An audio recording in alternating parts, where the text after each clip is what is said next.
He's a man of the God.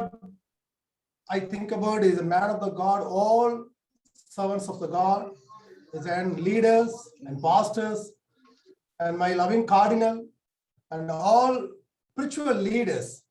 It's a very good evening to all of Stella.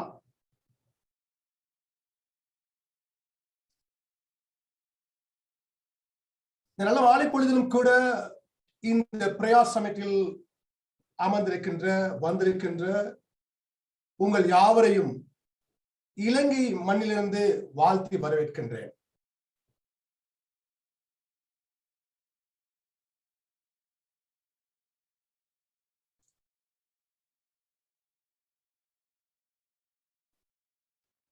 We request Pastor Shantakumar, Pastor, please translate.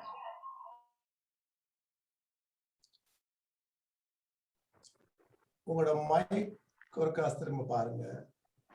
Yes, Pastor.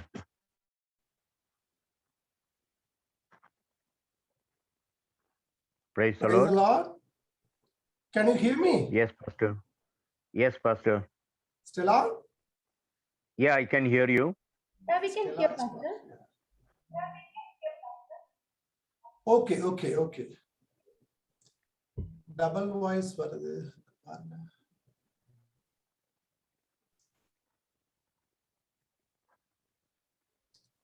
Okay.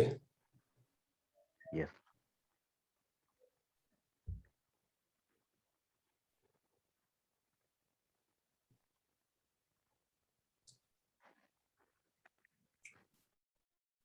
Okay, திரும்ப ஒரு முகமாக இந்த மாலை பொழுதிலும் கூட வந்திருக்க உங்கள் அனைவரையும் வாழ்த்தி வரவேற்கின்றேன்.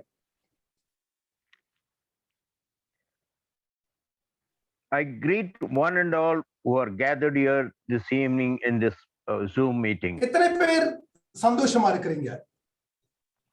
How many of you are happy this evening? ஏனென்றால் இது சந்தோஷமான நாளாக இருக்கின்றது. Because it is a happy day. ஆண்டவர் படைத்த எல்லா நாட்களும் நல்ல நாட்கள் தான். God has created all the days as a good day and a happy day. ஆனா கிறிஸ்தவர்களாகிய நாங்கள் ஏழாவது நாளை மிகவும் விசேஷமான நாளாக கருதுகின்றோம். As Christians, we are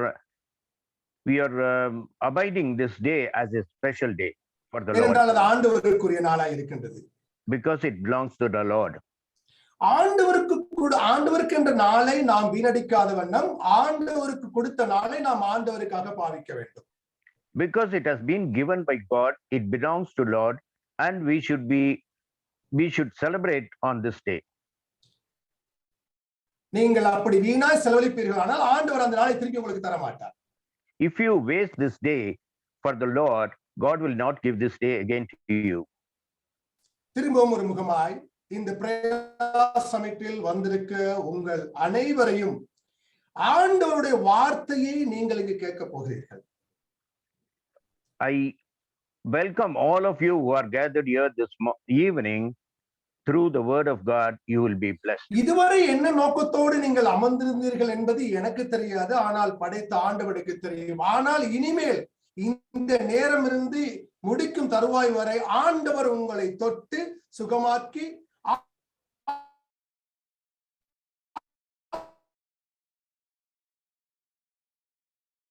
ஆரோக்கியமாய் அனுப்ப போகின்றார். God knows what. அவரே இல்லாமல் ஒன்றுமே ஆகாது. Without him, nothing can be done. அந்த எக்ஸ்பீரியன்ஸை கடந்து வந்தவன் நான். I have experienced that. எத்தனை பிரச்சனைகள் வந்தாலும் அத்தனை பிரச்சனையும் என்னுடைய ஆண்டவர் என்னோடு கூடவே இருந்திருக்கின்றார். How many problems I have faced, but God has been with me through the problem. ஏனென்றால் அவர் என்னுடைய ஆவிக்குரிய தகப்பனும் அப்பாவுமாய் இருக்கின்றார். Because he is my spiritual father and my God. மிக விரைவாக நாங்கள் வேதாகமத்தை திருப்பிக் கொள்வோம். உபாகமம் புத்தகம் 28ஆம் அதிகாரம் தொடக்கம் முதல் வசனம் தொடக்கம் 14ஆம் வசனம் வரை சில வார்த்தைகளை வாசிக்க கேட்போம். Let us turn to the word of God. Let us turn to the book of Deuteronomy, chapter 28, from 1 to 14. We are going to read. மிக வேகமாய் செல்வோம். முதலாம் வசனத்தை வாசிக்க கேட்போம். Let us read the first verse. in the chapter 32 of Deuteronomy. உபாகமம் 28ஆம் அதிகாரம் 1ஆம் வசனம் 14 வரை. Deuteronomy 28 chapter first verse. Shall I read, Pastor? Yes, go ahead, go ahead. இன்று நான் உனக்கு விதிக்கிற உன் தேவனாகிய கர்த்தருடைய கட்டளைகளின்படியெல்லாம் செய்ய நீ கவனமாய் இருக்கும்படி அவர் சத்தத்திற்கு உண்மையாய் செவி கொடுப்பாயானால் உன் தேவனாகிய கர்த்தர் பூமியில் உள்ள சகல ஜாதிகளிலும் உன்னை மேன்மையாக வைப்பார். ஆமென். Amen. Amen. நீ Amen. கட்டளைகளுக்கு கீழ்ப்படிவாயானால் யாருடைய வார்த்தைக்கு நாம் கீழ்ப்படிய வேண்டும்? கர்த்தருடைய வார்த்தைக்கு மாத்திரம் தான் கீழ்ப்படிய வேண்டும். To whose word we should obey? We should obey to the word of the Lord. நீ என்னுடைய வார்த்தைக்கு கீழ்ப்படிவாயானால் நான் உன்னை ஆசீர்வதித்து கனப்ப வைத்திருக்கிறேன் என்று சொல்கின்றார். If you hear my word, God says, I will bless you, I will lead you, and I will command you today to high above all nations. Blessing are all conditional. You obey, God will bless you.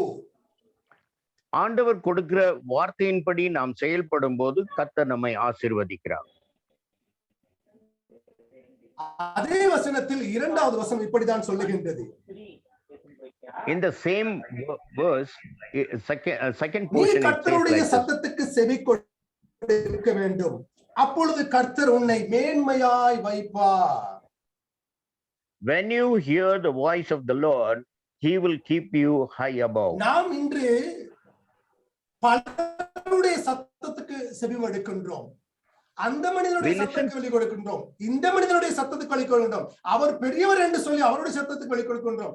ஆனால் ஆண்டவர் சொல்லுகின்றார், உன்னை படைத்து உருவாக்கி இந்த பூமியிலே நிலைநிறுத்த நான் வந்திருக்கின்றேன், ஆனபடினால் என்னுடைய சத்தத்தை மாத்திரம் நீ செவி கொடுக்க வேண்டும் என்று சொல்லி.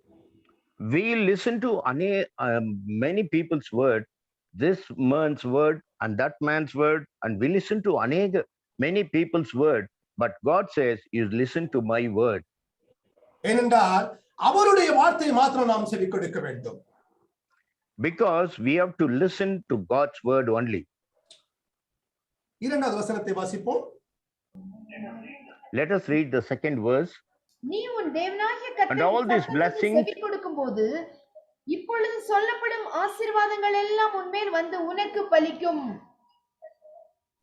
ஆமென். hallelujah. தேவனாகிய கர்த்தருடைய சத்தத்துக்கு செவி கொடுக்கும் போது, யாருடைய சத்தத்துக்கு செவி கொடுக்கும் போது? தேவனாகிய கர்த்தருடைய சத்தத்துக்கு செவி கொடுக்கும் போது எங்களுக்கு என்னெல்லாம் வந்து சேரும் என்று ஆண்டவர் சொல்லுகின்றார் பாருங்க. இப்பொழுது சொல்லப்படும் ஆசீர்வாதங்களை எல்லாம் உன்மேல் வந்து உதிக்கும், அல்லது உன்மேல் வந்து பலிக்கும், அல்லது உன்னிடத்தில் வந்து சேரும். Amen. God says, when you listen to the voice of the Lord, all these blessings will come upon you. Amen. ஆண்டவருடைய சத்தத்துக்கு நீங்கள் செவி கொடுப்பீர்களானால் இப்பொழுது சொல்லப்படும் ஆசீர்வாதங்கள் உங்கள் மேல் வந்து சேரும் அல்லது பலிக்கும் என்று ஆண்டவர் உங்களையும் என்னையும் பார்த்து இந்த மாலை பொழுது சொல்லுகின்றார். God says to you and to me, and all these blessings shall come upon you and overtake you because you obey the voice of the Lord your God. Let us read the third verse. நீ பட்டணத்திலும் ஆசீர்வதிக்கப்பட்டிருப்பாய், வெளியிலும் ஆசீர்வதிக்கப்பட்டிருப்பாய். ஆமென், ஆமென். இது எனக்கு மிகவும் இந்த உபாகம புத்தகத்திலே இந்த வார்த்தை எனக்கு மிகவும் பிடித்தமான ஒரு வார்த்தை. ஏனென்றால் ஆண்டவர் சொல்லுகின்றார், நீ பட்டணத்திலும் ஆசீர்வதிக்கப்பட்டிருப்பாய், வெளியிலும் ஆசீர்வதிக்கப்பட்டிருப்பாய். In this verse, Deuteronomy, I love this chapter because God says, blessed shall you be in the city and blessed shall you be in the country. தேவ பிள்ளைகளே, உங்களை பார்த்து நான் சொல்லுகின்றேன், ஆசீர்வாதத்தை தேடி நீங்கள் வெளியே ஓட வேண்டாம். ஆசீர்வாதம் என்பது நீங்கள் இருக்கிற பட்டணத்திலே ஆண்டவர் உங்களுக்கு தரப்போகின்றார். Hallelujah. Beloved, you need not run around to receive the blessing. Where you stay, in that place only God will bless you. ஆண்டவர் உங்களை என்னையும் பார்த்து சொல்லுகின்றார், நான் ஆசீர்வதிக்கவே கடந்து வந்திருக்கின்றேன். உன்னை ஆசீர்வதிப்பது மட்டுமல்ல, வெளியில இருக்கிற அனைவரையும் நான் ஆசீர்வதிக்கவே கடந்து வந்திருக்கிறேன் என்று சொல்லுகின்றார். God says, I have come here to bless you, bless those who are outside also. ஆனால் நாம் ஆசீர்வாதத்தை தேடி வெளியே ஓடுகின்றோம். Because we run after the blessing. சிலவேளை இந்த பிரயாசமிட்டில் அமர்ந்திருக்கிறதான என்னுடைய அன்பான தேவ பிள்ளைகளே, பெங்களூர் பட்டணத்தில் ஆசீர்வாதம் உங்களுக்கு ஆண்டவர் வைத்திருக்கின்றார். அந்த ஆசீர்வாதத்தை விட்டு நீங்கள் வேறொரு பட்டணத்துக்கு ஓடி செல்ல வேண்டாம் என்பதை ஆண்டவர் மிகவும் திட்டவட்டமாய் சொல்லுகின்றார். God says you very clearly, God has kept blessing in Bangalore city, but you should not run around and seek the blessing. நாம் தொடர்ந்து வாசிப்போம். Let us continue reading. உன் கற்பத்தின் கனியும் உன் நிலத்தின் கனியும் உன் மாடுகளின் பெருக்கமும் உன் ஆடுகளின் மந்தைகளுமாகிய உன் மிருக ஜீவன்களின் பலனும் ஆசீர்வதிக்கப்பட்டிருக்கும். ஆமென். நான் முன்பு சொன்னது போலதான் ஆண்டவருடைய முதலாவது ஆண்டவருடைய வார்த்தையை நாம் கேட்க வேண்டும். இரண்டாவது ஆண்டவருடைய சத்தத்துக்கு நாம் செவி கொடுக்க வேண்டும். நாம் அப்படி செவி கொடுக்கும் போது ஒரு மனிதன் அல்லது ஒரு மனுஷி, a man of the woman, இப்பொழுது சொல்லப்பட்ட ஆசீர்வாதங்களை விட உன் அண்டையில் வந்து சேரும், உன் அண்டையில் வந்து பலிக்கும். இப்பொழுது இருக்கின்ற ஆசீர்வாதங்களை விட நீ ஆண்டவருடைய சத்தத்துக்கு செவி கொடுப்பாயானால் நீ பெருகி பழுகி போகின்றாய் என்று ஆண்டவர் சொல்லுகின்றார். God says, whatever blessings that you have at present, God will increase your blessing and He will make you prosperous. This blessing will come upon you. இந்த ஆசீர்வாதங்கள் உண்மையில் வந்து அருமையான தேவனுக்குரிய பிள்ளைகளே, நீங்கள் இந்த பட்டணத்தில் ஆசீர்வாதமாய் இருப்பீர்கள் என்று ஆண்டவர் மிகவும் திட்டவட்டமாய் சொல்லுகின்றார். Beloved, God says very clearly that you will be blessed in this city alone. ஆண்டவர் உங்களையும் என்னையும் பார்த்து சொல்லுகின்றார், are you blessing to in Bangalore? God says, I will bless you in the city of Bangalore. Are you blessing your family? I will bless your family. நான் உங்க Are you குடும்பத்தை blessing your ஆசீர்வதிப்பேன். church? உங்களுடைய சபையை ஆசீர்வதிப்பேன். ஆண்டவர் சொல்லுகின்றார், இந்த மூன்று காரியங்களையும் வைத்து நான் உங்களை ஆசீர்வதிக்க வந்திருக்கின்றேன் என்று சொல்லி. I have come here to give all these three blessings upon you. அதனால ஆண்டவர் 4ஆம் வசனத்தில் சொல்லுகின்றார், உன் கற்பத்தின் கனியையும் God says in the fourth verse,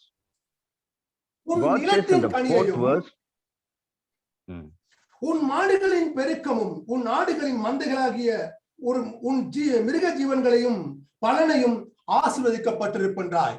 அதாவது நாம் ஒரு பட்டணத்தில் வாழுகின்ற போது அங்கே இருக்கிற பட்டணத்தை மாத்திரமல்ல, அங்கே இருக்கிற ஆடுகளையும் மாடுகளையும் ஆண்டவர் ஆசீர்வதித்து அனுப்ப போகின்றார் என்று அந்த வசனம் மிகவும் தெளிவாய் சொல்லுகின்றது.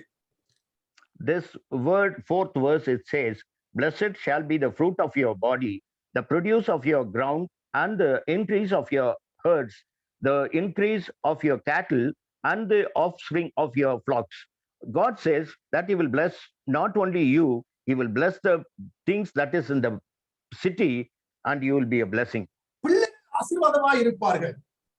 Your children will be blessed. அந்த வசனம் இப்படிதான் சொல்லுகின்றது. விவசாயமாக இருக்கலாம், வேலை செய்கின்றவர்களா இருக்கலாம், உங்கள் கையின் பிரயாசங்களை ஆசீர்வதித்து அனுப்ப போகின்றேன் என்று சொல்லுகின்றார் ஆண்டவர். God says it shall be a blessing of the land, it shall be blessing of everything which has been given by God. So God says another one word, you will get promotion in your job and business. ஆண்டவர் சொல்லுகிறார், உன்னுடைய வேலையிலும் உன்னுடைய வியாபாரத்திலும் நான் உன்னை ஆசீர்வதிப்பேன்.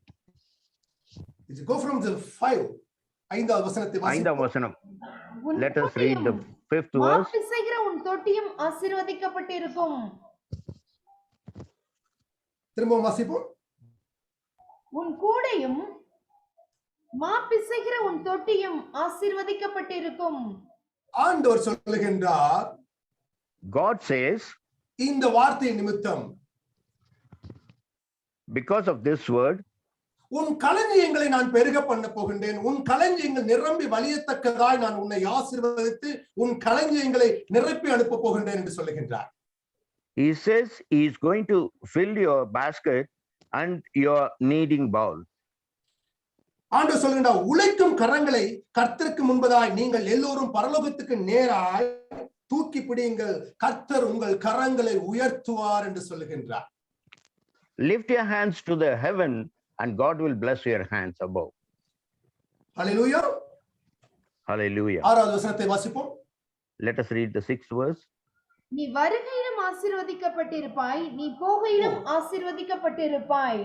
Yes, wonderful, wonderful. நீ வருகையிலும் ஆசீர்வதிக்கப்பட்டிருப்பாய், நீ போகையிலும் ஆசீர்வதிக்கப்பட்டிருப்பாய். ஆண்டவர் என்னத்துக்காக உங்களை அழைத்தாரோ அந்த அழைப்பு நிமித்தம் நீ வரும்போதும் ஆசீர்வதிக்கப்பட்டிருப்பாய், நீ போகும்போதும் ஆசீர்வதிக்கப்பட்டிருப்பாய் என்று உங்களையும் என்னையும் பார்த்து சொல்லுகின்றார். அப்படிப்பட்ட அப்பாவுக்கு நாம் பிள்ளைகளா இருக்கின்றோம் என்பதை நினைத்து ஒரு முறை நீங்கள் அந்த அப்பாவுக்கு 1000 முறை ஹல்லேலூயா சொன்னாலும் அது அந்நிலடங்காதவை என்று நான் நினைக்கின்றேன். The God who has called us, his purpose is to bless us. And God says, your going will be blessed and your coming will also be blessed. The God will bless in abundance. ஒருவேளை இந்த சமயத்தில் அமைந்திருக்கிற பிள்ளைகள் நீங்க நினைக்கிறீர்களா, ஐயோ எனக்கு வேலை இல்லை, அல்லது என்னுடைய வேலை போய்விட்டது, எனக்கு வேலை இருந்தால் நான் இப்படி வாழ்ந்திருப்பேன் அல்லவா, அல்லது அப்படி வாழ்றேன். நான் சொல்லுகின்றேன், இந்த கூட்டத்தில் இருக்கிற உங்களை பார்த்து ஆண்டவர் சொல்லுகின்றார், வேலை இல்லாத கரங்களுக்கு, வேலை இல்லாத பிள்ளைகளுக்கு நான் வேலை கொடுக்க போகின்றேன் என்று சொல்லுகிறேன். Those who are sitting in this prayer meeting without job, you may be expecting, I have no job, and you are worrying about it. God says, I will give you a job and I will bless you. ஆண்டவர் சொல்றார், உங்களுடைய கரங்களை தூக்கி பிடியுங்கள், ஆண்டவருக்கு நேராக ஆண்டவர் உங்களுடைய கரங்களை தூக்கி பிடிப்பார் என்று சொல்லுகிறார். When you lift your hands towards the Lord, God will hold your hand and he will bless you. ஆண்டவர் சொல்றார், உங்களை தொட்டு சுகமாக்குவேன் என்று சொல்லுகின்றார். God says, I will touch you and heal you. 7ஆம் வசனத்தை வாசிப்போம். Let us read the 7th verse. உனக்கு விரோதமாய் எழும்பும் உன் சத்துருக்களை கர்த்தர் உனக்கு முன்பாக முறியடிக்கும்படி ஒப்பு கொடுப்பார். ஒரு வழியாய் உனக்கு எதிராக புறப்பட்டு வருவார்கள், 7 வழியாய் உனக்கு முன்பாக ஓடி போவார்கள். ஆமென், ஆமென், ஆமென். Amen. இந்த பிரயாசத்தில் அமர்ந்திருக்கிறதான அனைவரும் ஒரு சிறிய கோரஸை நான் பாட போகின்றேன். அந்த கோரஸுக்கு உங்களுடைய மைக்கில ஒன் பண்ணி நீங்கள் கேட்பீர்கள் என்று நினைக்கின்றேன். ஒரு சிறிய கோரஸ் தான், உனக்கு விரோதமாய் அப்படி என்ற அந்த பாடலை கேட்போம். I'm going to sing a small song. I'm going to sing a mic ஆஃப்ல இருக்கு, அதை ஆன் பண்ணுங்க. I'm going to sing a song. Very small. Let us very small song that will be a blessing and God will open doors for it. Stella என்னோடு சேர்ந்து பாடுங்க. உனக்கு விரோதமாய் எழும்பும் ஆயுதம் வாய்க்காதே வாய்க்காதே, உனக்கு விரோதமாய் எழும்பும் ஆயுதம் வாய்க்காதே வாய்க்காதே.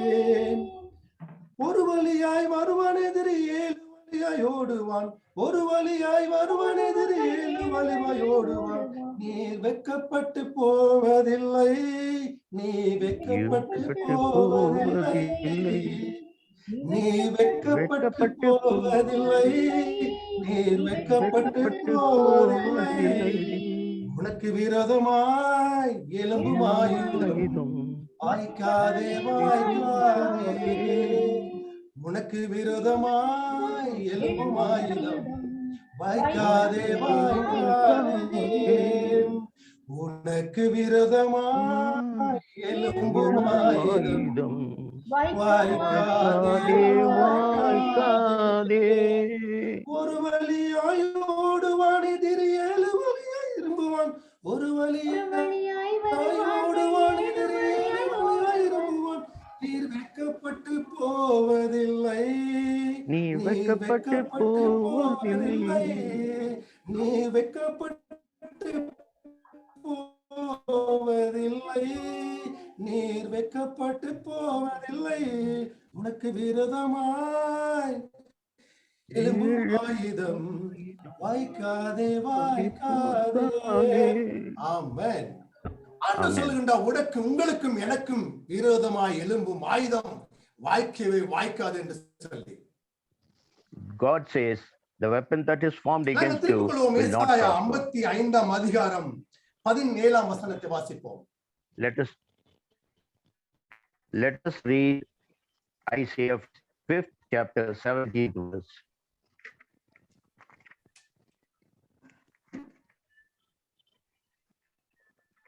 ஏசாயா 55ஆம் அதிகாரம் 17ஆம் வசனத்தை வாசிப்போம். Let us read Isaiah chapter 55 verse 17. Isaiah 55:17 pastor. 54ஆம் அதிகாரம் 17ஆம் வசனம். உனக்கு விரோதமாய் Isaiah 54 chapter 17 verse. வாய்க்காதே போகும். உனக்கு விரோதமாய் நியாயத்தில் எழும்பும் எந்த நாவையும் நீ குற்றப்படுத்துவாய். இது கர்த்தருடைய ஊழியக்காரரின் சுதந்திரமும் என்னால் உண்டான அவருடைய நீதியுமாய் இருக்கிறது என்று கர்த்தர் சொல்லுகிறார். ஆமென். Amen.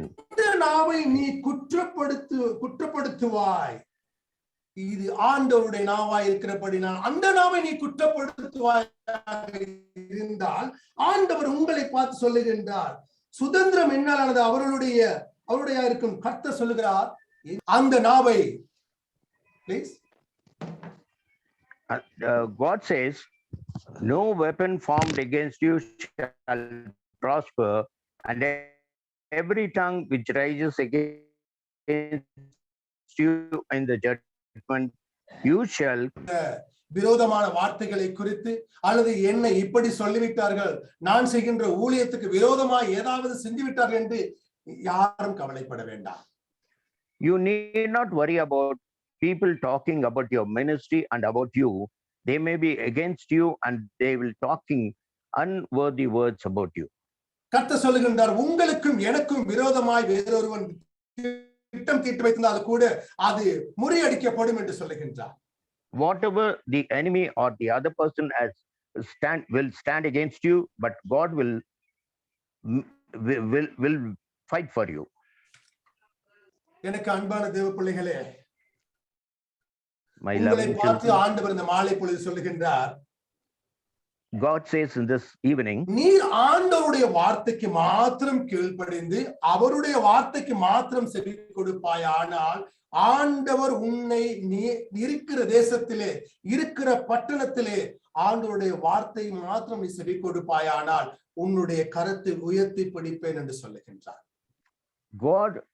God says, when you obey to the voice of the Lord and you obey to his commandments and lift your hands to the Lord, God will lift your hand and he will bless you. நான் முடிக்கிற தருவாய்க்கு வந்திருக்கின்றேன். I have come to the ending stage. திரும்ப ஒரு முறை உங்கள் அனைவரையும் பார்த்து இறுதியாய் சொல்ல விரும்புகின்றேன், ஆண்டவருடைய கரத்தை மாத்திரம் பிடித்துக் கொள்ளுங்கள். வேறு எந்த கரத்தை நீங்கள் பிடித்தால் நீங்கள் வீணாய் போய்விடுவீர்கள். ஆண்டவருடைய கரத்தை மாத்திரம் இறுக்கி பிடித்துக் கொள்ளுங்கள். ஆண்டவர் உங்களை உயர்த்துகின்ற விதத்தை நீங்கள் அறிவீர்கள்.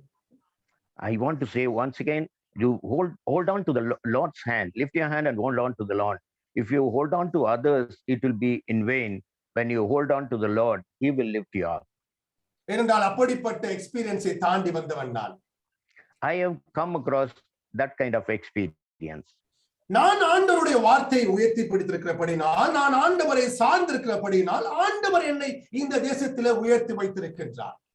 Because I have abided to the word of God and I have leaned on the Lord, and God has lifted me to this high place in this land.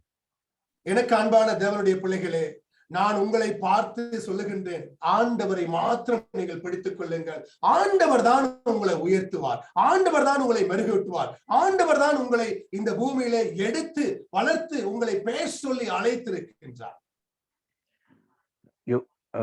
God has called you, God has lifted you, God has kept you in this place. Be a blessing, and God hold on to only God and obey his commandments. Thank you once again, all of you. இந்த எல்லோருக்கும் இறுதியான நேரத்தில் நாம் வந்திருக்கின்றோம். We have come to the end of this இறுதியான meeting. நேரமாக இருந்தாலும் கூட ஆண்டவர் மிகவும் அபிஷேகத்தக்கதாய் எங்களை ஆசீர்வதித்து அனுப்புகிறார். God will bless us with anointing and He will எத்தனை send பேர் us. சொல்றீங்க நான் இன்றைக்கு வந்தது மிகவும் ஆசீர்வாதமா இருந்தது என்று சொல்லி? How many of you can say, because I have come for this meeting, I have been பரிசுத்த blessed. ஓய்வு நாளிலே நாம் அமர்ந்திருக்கக்கூடிய இடம் ஆலயம் தான். In this holy day, we have to sit in the holy church. நாம் ஆலயத்தில் அமர்ந்திருந்தால் அல்லது ஓய்வு நாளை நாம் பார்ட்டிசிபேட் பண்ணினாலே அதுவே எங்களுக்கு ஒரு பெரிய ஆசீர்வாதமா இருக்கின்றது. When you follow and abide the holy day, God will bless you. நாளைய தினத்தை குறித்து நீங்க பயப்பட வேண்டாம். ஆண்டவர் நாளைய தினத்தை குறித்து இன்றைய உங்களுக்கு எல்லா விதமான You need not worry about tomorrow. God has prepared everything for you. God has been remembering. Okay. Thank you, Stella. Thank you, Pastor. Thank you. I am once again thank you all of you. You are sitting in the seat. You hearing the message. So God given you the right opportunity now. Thank you once again. Thank you. Thank you, Pastor. I thank you one and all for sitting and hearing the word of God. Thank you, Amen. Pastor. இன்றைய நாளிலும் கூட reverend doctor சந்திர பெர்னாண்டஸ் ஐயா அவர்கள் நம்மோடு கூட தேவ வசனத்தை பகிர்ந்து கொண்டு ஒரு ஆசீர்வாதமான விலையை தேவ வசனத்தை நம்மோடு கூட பகிர்ந்து கொண்டார்கள். நாம் கலந்து கொண்ட யாவருக்கும் அந்த அதிகாரம் அந்த வசனமானது மிகுந்த பிரயோஜனமானதாகவும் ஆசீர்வாதமான இருந்தது என்று நாங்கள் விசுவாசிக்கிறோம். இந்த நாளிலும் கூட I like to tell about Reverend Dr. Chandru Fernandez.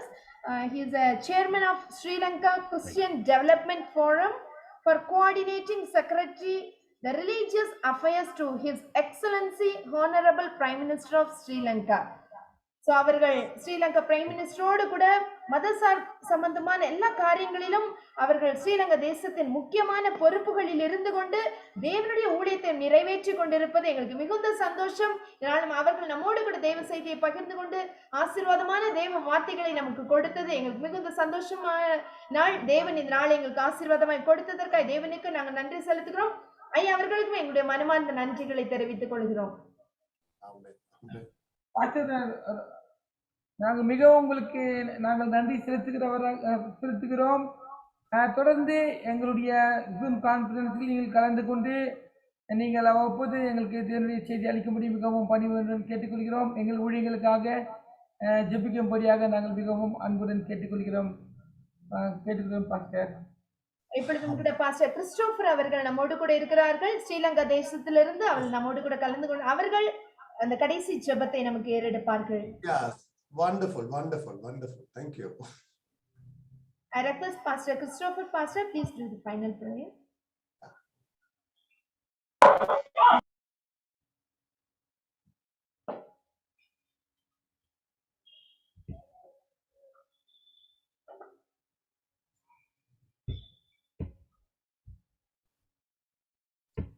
Pastor? Yeah. Wait.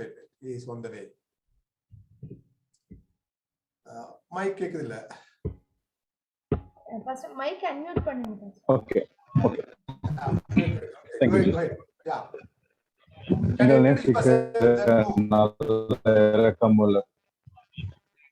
Sorry, Pastor. Can you introduce yourself then go? உங்களை அறிமுகப்படுத்திக் கொண்டு நீங்க ஜெபிங்க. நான் பாஸ்டர் கிறிஸ்டோபர். ஓகே. நான் பாஸ்டர் கிறிஸ்டோபர் இலங்கை தேசத்துல பலத்துறை மாவட்டத்துல நான் ஊழியம் செய்து கொண்டிருக்கேன். இந்த ஊழியம் சிங்கள ஊழியம் சிங்கள ஜனங்கள் மத்தியில் ஊழியம் செஞ்சு கொண்டிருக்கேன். Thank you pastor reverend Chandru. Okay sister, நான் எங்களை அதிகமாக நேசிக்கிற இரக்கமுள்ள நல்ல பிதாவே, இந்த மாலை வேளையில நம்முடைய பரிசுத்தமான நாமத்தை உயர்த்துகிற ஸ்தோத்திரிக்கிறோம். ஆண்டவரே, நீங்க நல்லவர், கிருபையுள்ளவர், மாறாதவர், எங்களுக்காக யாவையும் செய்கிற தேவனாக இருக்கிறபடியால் மக்கள் நன்றி செலுத்துகிறோம். கர்த்தாவே, இந்த மாலை வேலையிலும் ஆண்டவரே வண்ணமாக இந்திய தேசத்திலும் இலங்கையிலும் பல நாடுகளில் இருந்து கர்த்தாவே வண்ணமாக ஒன்று சேர்ந்து உடைய நாமத்தை உயர்த்தி கொடுத்த கிருபைக்காக மக்கள் நன்றி செலுத்துகிறோம். ஆண்டவரே கர்த்தாவே இதில் உள்ள ஒவ்வொரு தேவ ஊழியர்களையும் உடைய கருத்துக்கு ஒப்படைக்க ஒவ்வொருவரையும் பொறுப்படுங்க, வழிநடத்துங்க, பாதுகாத்துக் கொள்ளுங்க. எல்லாவற்றிலும் எல்லாமாக இருந்து கர்த்தாவே உங்களுடைய நாமத்தை உங்களுடைய ஊழியர்களுக்குள்ளாக அவருடைய சபைக்குள்ளாக நீங்க மகிமைப்படுத்தும்படியாக ஜெபிக்கிறேன். விசேஷமாக இந்த காலங்களில் ஆண்டவரே ஒவ்வொருவரும் நீங்க பாதுகாத்துக் கொள்ளும்படியாக ஜெபிக்கிறேன். தேவனுடைய வழிநடத்தும் தேவனுடைய கிருபையும் ஒவ்வொருவரோடு கூட இருக்கும்படியாக ஜெபிக்கிறேன். எல்லா துதிக்க நம்ம பரிசுத்தமான நாமத்தை கொடுத்து நித்தமும் எங்களுக்கு ஜெயம் கொடுக்கிற இயேசு கிறிஸ்துவின் வல்லமை நாமத்தால ஜெபிக்கிறேன் நல்ல பிதாவே. ஆமென். பிதா குமாரன் பரிசுத்தாவி நாமத்தினாலே விசேஷமாக இந்த நாட்களிலே நமக்கு தேவனுடைய செய்தி கொடுத்ததானே கார்டினல் டாக்டர் விஜி செல்வராஜ் ஐயா அவர்களோடும் விசேஷமாக ரெவரண்ட் டாக்டர் சந்துரு பரண்டோ ஸ்ரீலங்கா அவர்களோடும் கலந்து கொண்ட ஒவ்வொரு தேவனுடைய ஊழியர்களோடும் விசுவாசிகளோடும் கிறிஸ்துவ மக்களோடும் கர்த்தருடைய வருகை மூட்டமாக இன்றும் என்றும் சதா காலங்களிலும் ஆசீர்வாதம் நிலைத்திருப்பதாக. ஆமேன், ஆமேன், ஆமேன். என் ஆத்துமாவே கர்த்தரை ஸ்தோத்திரி, என் முழு உள்ளமே கர்த்தருடைய பரிசுத்த நாமத்தை ஸ்தோத்திரி. என் ஆத்துமாவே கர்த்தரை ஸ்தோத்திரி, கர்த்தர் செய்த சகல உபகாரங்களையும் என்றைக்கும் மறவாதே. ஆமேன், ஆமேன்.